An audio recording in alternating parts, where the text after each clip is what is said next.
Syederalun menjelang peringatan HUT RI ke-72 tahun, pedagang bendera dan umbul-umbul mulai ramai di sejumlah titik di kota Banda Aceh.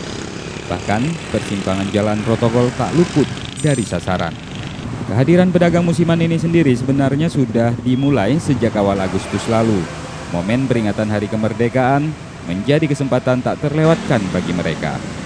Harga yang dibanderol pun cukup beragam, menyesuaikan jenis, yakni mulai 10.000 untuk umbul-umbul kecil hingga 50 ribuan untuk bendera ukuran besar. Dari tanggal 25 sudah mulai jualan.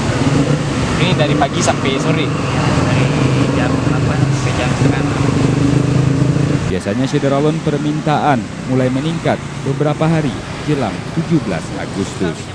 Dari Banda Aceh, Adam Pramayuda melaporkan untuk Serambi On TV.